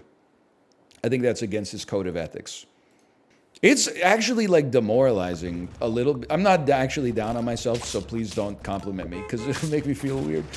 But in like the Peloton sub-channel on the Discord, whenever people start talking about employment, I'm like immediately reminded of the fact that I am not a normal guy. People in there are like, yeah, well, I got my like computer science degree from Caltech in 2011, and then I got to work at a startup, and I stayed with it until it reached profit, and then I cashed out, and I was kind of like semi-retired for a little bit, and then I took a really like high RSU compensating job working in the industry, but a little bit more like make your own hours type thing, and then I'm like, oh, fuck, dude. I don't know what the fuck you're talking about. That's not normal. It's normal in the Psycho Peloton group. I'm not being derogatory. When people are like, what happens if streaming goes under? I'm like, I guess I'm going to like remortgage my house and like put that into like a GIC, and then I'm going to go stock shelves or something. It's honest, like partly because I think there would be like some nobility to it, and partly because you got to do something. It's not a $5,000 bike, okay? It's like $1.5 to $2.5 thousand. Depending on whether you get the plus with the auto resistance or whether you get the basic Andy. And for the record, I only have the basic Andy because I don't want the auto resistance because the machine learning that they use at Peloton is all busted. And sometimes the machine learning is like, oh, you should be on 80 resistance right now. And I'm like, she didn't say 80 resistance, bro. She said 80 cadence. Machine learning? Boy, I sure hope it doesn't. I'm going to +2 you for that little inversion of the norm there. I like that because I also hope it's not learning that much. Walkmans were so horrible. I'm glad we have phones now. At least I'm not going to say things haven't gotten better. All I'm going to say is that you get used to like convenient technological advances very quickly. So it feels like there's less marginal improvement in society because what people actually want, and I'm not just trying to preach to the converted here, but what people actually want is to be able to have like a job they can take pride in that pays them a fair wage that allows them to build a life and maybe start a family or at least, you know, feel relatively secure as they get older. But then whenever people complain about that, people are like, yeah, but you have like Spotify now. And you're like, that's fine, but like they can't fucking live in Spotify, idiot. What about YouTube Music? You could live in YouTube Music. That much I don't know. Would you take $100 billion to live in my untitled Amazon Music and Google Finance folder for 1 year? No, you have bad taste. Excuse me. I'll load up that shit right now, okay? Number 1 song of the year, Holiday by Weezer. My daughter loves to sing it. Number 2, Once in a Lifetime, Talking Heads. Number 3, Everybody Wants to Rule the World. Number 4, Roundabout by Yes. Number 5, Semi-Charmed Kinda Life by Third Eye Blind. Number 6, Damn, I Wish I Was Your Lover by Sophie B. Hawkins. You think I'm not living that lifestyle? You think I'm out here just pretending to enjoy women in song and not actually listening to it in my downtime? Number 7, Rebubula by Mo. It's the most embarrassing thing about me. I can get down with some jam bands from time to time. Number 8, Barely Breathing by Duncan Sheik. I don't know how that happened. Number 9, Rome by the B-52s. Number 10, Head Over Heels by Tears for Fears. Number 11, Jingle Jangle Jingle by Riders in the Sky. What did I tell you? Number 12, One Life Stand by Hot Chip. Number 13, Istanbul, Not Constantinople by They Might Be Giants. Number 14, Head Over Heels Again by Tears for Fears for some reason. Number 15, Flagpole Sitta by Harvey Danger. Number 16, Undone - The Sweater Song by Weezer. Number 17, Sweetness and Light by Lush off of the Gala EP. A lot of people just get down with Deluxe. I got nothing against Deluxe. I'm a Sweetness and Light sort of guy, though. Number 18, Kaput from the Destroyer album of the same name. Number 19, Graceland by Paul Simon. Number 1 album of 1986, in my opinion. Number 20, Tom Sawyer by Rush from Moving Pictures. Okay, there's the top 20 right there. Now, I stopped there because 24 is Bad Romance by the Chipmunks and the Chipettes from Alvin and the Chipmunks Chipwrecked.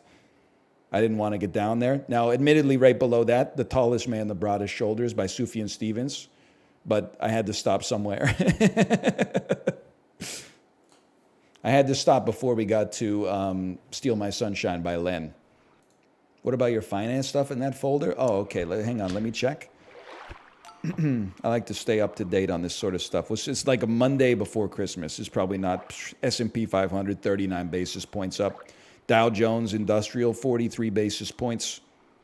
NASDAQ, 20 basis points. TSX down 6.5 basis points. Motherfucker, what happened to the miners, bro? What happened? Did the price of copper fall by 2%? What happened, man? Bernie Sanders talking about the main drivers of the Canadian economy. The banks and the miners and the banks and the banks and the banks and Shopify and the banks. Sorry, it's a little, it's Canadian and it's an impression. It's all we got, man. And the telecom oligopoly and the banks. So true.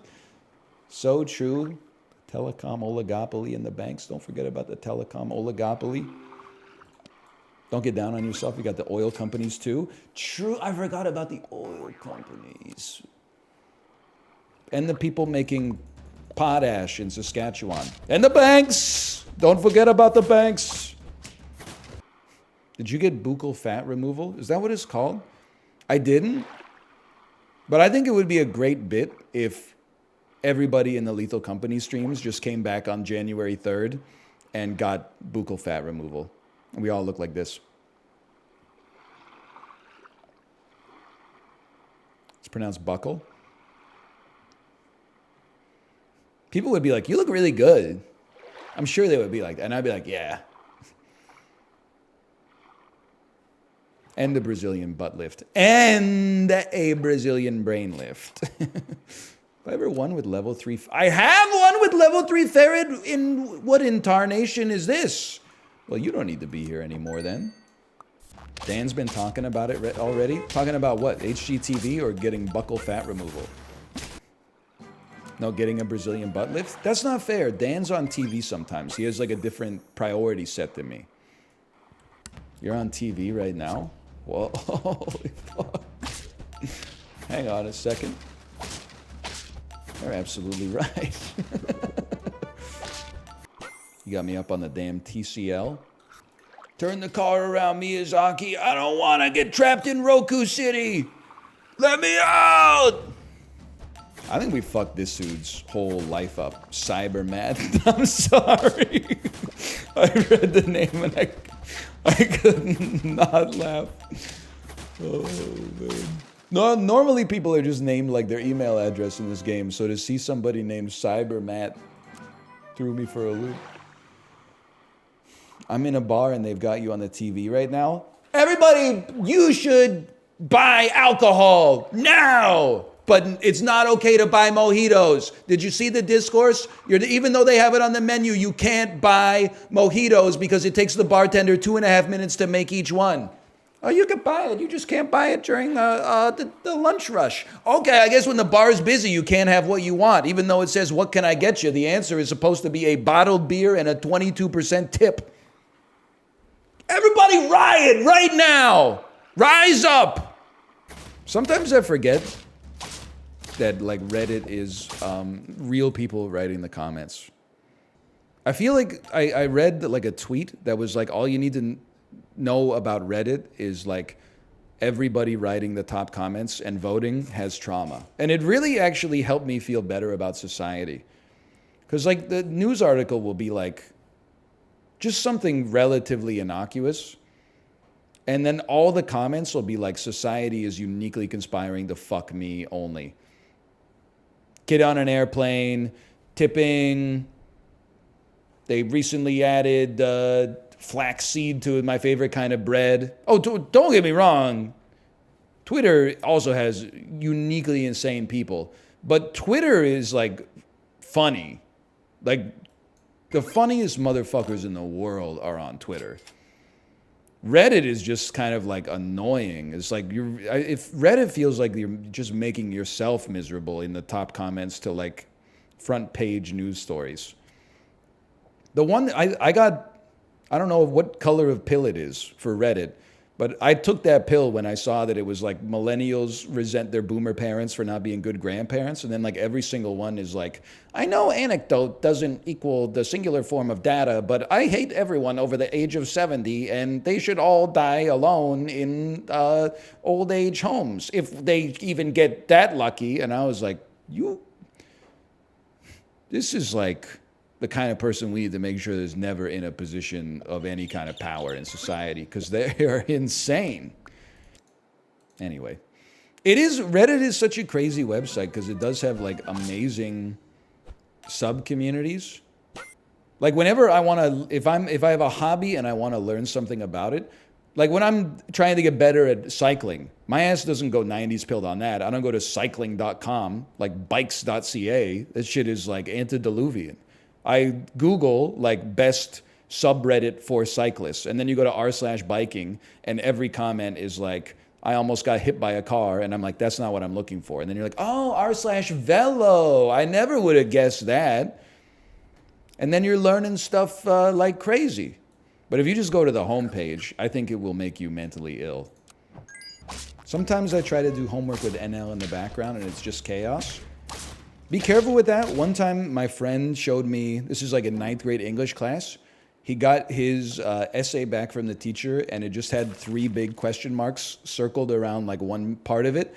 And he was like, I was watching Out Cold with Zach Galifianakis while I wrote this. And then, like, look what happened. And for some reason, at the end of one of his paragraphs, he wrote "Everybody Wang Chung tonight," which I guess is in the movie. And I was like, yeah, I can see why she gave you the question marks. That doesn't seem to really apply to, the taming of the shrew. Should the shrew be tamed? I never read it. I don't really know what Shakespeare was going for in that one. I'm not saying it's bad. It's been a long time. There's 3 dudes trying to rizz up Miss Independent. One of them's like rich. One of them's, but he's old. And then I don't really know what the other 2 are up to. One of them is Basil Exposition from Austin Powers. I do remember that. His name is Michael York. I'm just trying to keep myself game ready for when Cine 2 Nerdle comes back. Why is Shakespeare calling an independent woman a shrew? Well, I think as with many things involving the immortal bard, it's a bit of a wink and a nod, Like some misogynists might see that and say based Shakespeare based, but I think in reality he's kind of sneaking a little bit of female empowerment by the average reader or the average viewer if they were seeing it in the Globe Theater. That's just my personal take on it. I don't know if that actually passes the Shakespeare literary understanding test, but nah, he just hated women. That's true. He always had like dudes playing women's parts. Like, bro, come on here. Scarlett Johansson can play Major Kusanagi, but she can't play fucking Desdemona? Make it make sense, Shakespeare. That wasn't his choice. That's what they all say. That we make the system that we suffer from. All the world's a stage, and we're merely motherfucking players, bro. I don't know who said that. They were spitting when they said it, though. Shakespeare could never, I'll tell you that much for free. Neil Perk is a great rap name. Did you guys see the Nick Saban got the double sleeve in his Ferrari? Maybe like a soft baguette. Okay, triple sleeved. Wow. Now that you know it, what does it mean? He's got mud in there? Yeah, I know that. But what is mud? It's lean. Bro, there's no way Nick Saban's driving around in his Ferrari Testarossa drinking triple sleeve mud. I don't buy it. I think he probably just had like a hot coffee or something. Why do you need to double or triple sleeve lean? It's just a simple question about thermodynamics. It gets too hot in one cup. Is it considered like gauche? Is it something the nouveau riche do to add ice cubes to the lean? Or is that considered copacetic? You do put ice on it. You don't want the ice to melt, so you double sleeve it. Okay. All right. I'm starting to pick it up. I told you, I'm a vibe preserver. If I'm at a function and then they start drinking triple sleeve cups of mud, like I don't want to be out here asking these questions. I want to have done my required reading before I show up. It would be sick to start drinking out of a triple sleeved cup tomorrow on stream and don't say anything. Oh, man. And then just start talking slower and slower. No, actually, I'm not neurotypical, so lean has the opposite effect on me. It actually, it gets me like really, really excited. Like I start talking even faster.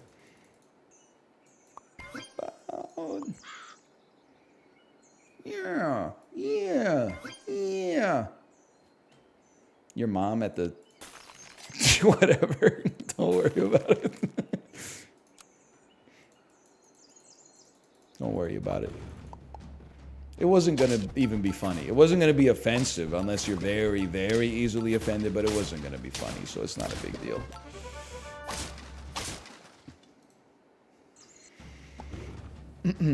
I watched your content while driving on a road trip with my fiance for 3 hours, and it eventually broke her. She's not built like we are. That's a bold move. I don't want my wife to know like what podcasts I listen to, man. I don't know if wives understand the power that they have over their husbands. Like, she can devastate you in like a sentence. While I was cleaning, I had a finance podcast on the Bluetooth. And then she didn't notice for like an hour and a half because she was in a different room. Then she came out and said, "Are you listening to a stock market podcast?" And I said, "Yeah." And then she said, "That's funny." I went, "What do you mean?" And she said, "Well, what do they even talk about?" And I was like, "Well, they talk about the market." And I was devastated. She like withered me down to my core. She said, "That's funny." And I was like, "I'm dead." How do you reply to that? I just think it's interesting.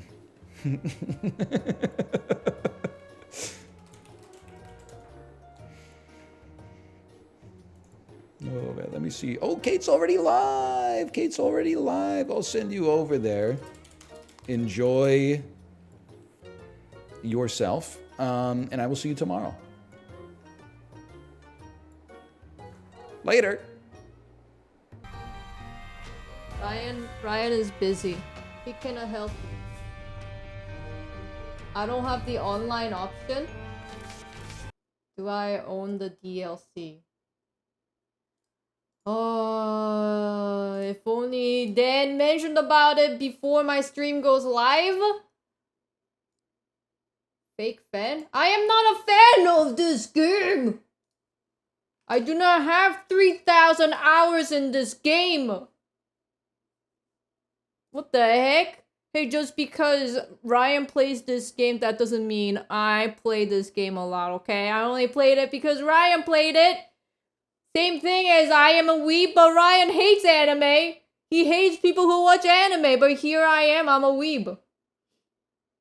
Dude, then legit, I was going live, then messaged me on Steam saying, "Let's play Isaac together." And he just invited me to the game. And I said, "Okay. Like right now?" And he said, "Yeah." And I said, "Oh, okay." He messaged me on Steam. There was no... Like, I downloaded this game called Sushi Soul Universe. I even had the stream title all, like, in my head. Thinking, like, oh, okay, you know what it's gonna be? Like, women do be sushi. And I was gonna play this, like, funny game while I'm eating sushi. I'm like, whoa, women do be sushi. And then Dan wants to play this game, and now I'm trying to figure this shit out while Chet going like, oh, do this, do that, installing Truth Co-op off, freak, I don't know, man. Accept. Mods are not allowed in online co-op. Please disable all the mods, then restart the game. Okay. Okay, the game froze. We planned out a Lethal Company stream over a week in advance and everyone RSVP'd. Then the morning he said, "Hey guys, if I don't beat Liza P, I won't be there." Dude, what is this game? Okay, it just keep freezing. It just keep freezing. It crashed. Okay. Lobby is full. Then it says the lobby is full. I finally got it working. I even bought the DLC 17 had. So you better play this shit with me. Why is it so laggy? It must be Dan's internet, right? Oh my, look at Dan's internet, dude. Look at Dan's internet. It's playing a freaking harpsichord. Bro. Then your internet is playing harpsichord, buddy. Now, I don't even remember Isaac music. Oh my god, damn. The PowerPoint going wild.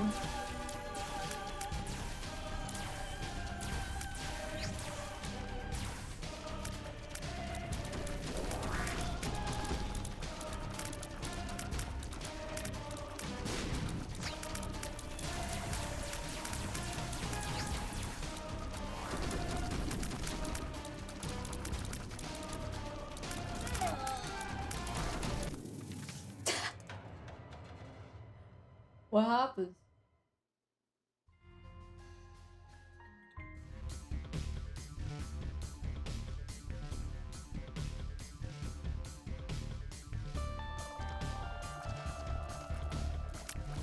Kill him. Kill him.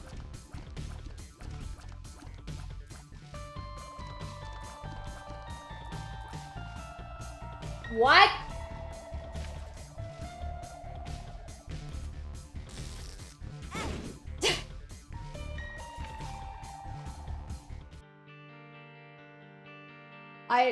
Really? All that? He's ending the stream? Oh, thank you, you mother effer! I should have just rejected your request. I spent $70 on this. What the hell, man? What the hell? I joined the last 10 minutes, suffered 20 minutes trying to set the shit up, downloaded this game, $17, and then he just leaves because he died? Yeah! What the heck, Dad? You couldn't invited me. You couldn't chime in on this earlier before my stream. As my stream starts, I had to think. I had the whole program set up in my mind. Chaotically joined the game because you said just join the game out of nowhere via Steam. Not even on Discord or anything. Didn't even have a download DLC. Had to go download that shit. $17, pay for it. Download to set the shit up, join in mid-game in the mid-last 2's floor. And then you die. And then you say GG. That's the game. RIP, that's it. Dad, I just spent $17, buddy. You didn't even join the voice call. I was confused as hell. The gameplay was the PowerPoint was sliding. And I could not even dodge a shit because the bullets were coming in the speed of like a snail. Like, dude, I was so confused. I was so confused. And then you do this shit to me? And I sent your daughter a basket full of nice clothing? Jesus Christ. Try to be nice.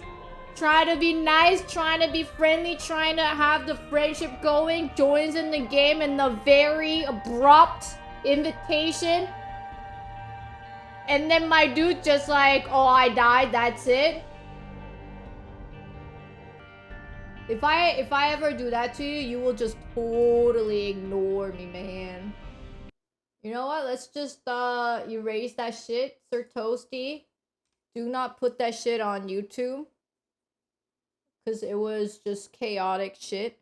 There was not even a gameplay. It was just a sliding show. I'm in love with you, and I don't want to take drugs with you anymore. Cause this is a metaphor for the hypocrisy, androgyny, misogyny of the policies of Donald Trump. Let's do a bump of cocaine. You drive me insane, but I'm giving it up again. I'm done with the heroin. Hey girl, let's fly from England to Paris. Cause I'm really in love with you. You know what I'm talking about?